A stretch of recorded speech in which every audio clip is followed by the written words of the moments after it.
ములుగు జిల్లా ముకునూరు అటవీ ప్రాంతంలో జరిగిన అగ్ని ప్రమాదంలో సుమారు 6 ఎకరాలకు పైగా జామాయిల తోటలు దగ్ధమైపోయాయి.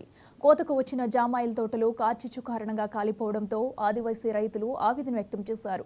వడగాలుల కారణంగా ఎండుటాకులు రాలాయి. ఎండుటాకులకు అంటిన నిప్పు ఎక్కువై వేగంగా జామాయిల తోటలను చుట్టుముట్టింది. ఆ మంటలు ముకునూరు గ్రామం పక్క నుండి విస్తరించాయి. గ్రామస్తులు కట్టుకున్న కంచెలు సైతం అగ్నికి దగ్ధమైపోయాయి.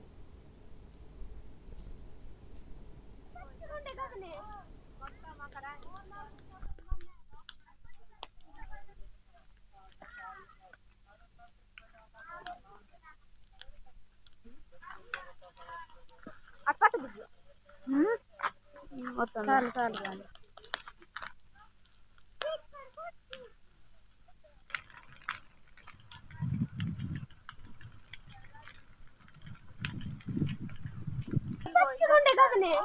మొత్తం అక్కడ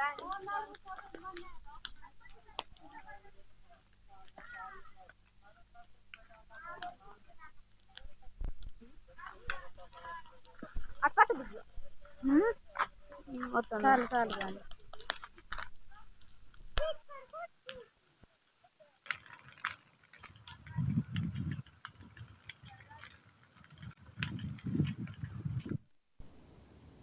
ఈ ప్రమాదంలో సుమారు 70 కుటుంబాలు భారీ అగ్ని ప్రమాదం నుండి బయటపడ్డారు. ముకునూరు అడవుల్లో జరిగిన అగ్ని ప్రమాదం గురించి గ్రామస్తులు ఫారెస్ట్ శాఖ అధికారులకు సమాచారం ఇచ్చారు.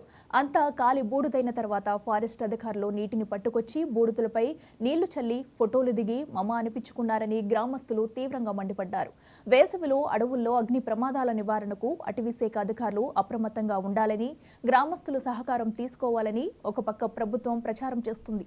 కానీ వెంకటాపురం ఫారెస్ట్ రేంజ్ పరిధిలోని పాలెం, పాత్రపురం, వీరభద్రవరం, రామచంద్రపురం, వెంకటాపురం ఫారెస్ట్ అధికారులు నిర్లక్ష్యంపై పలువురు ఆదివాసీ సంఘాలు ఆగ్రహం వ్యక్తం చేస్తున్నాయి.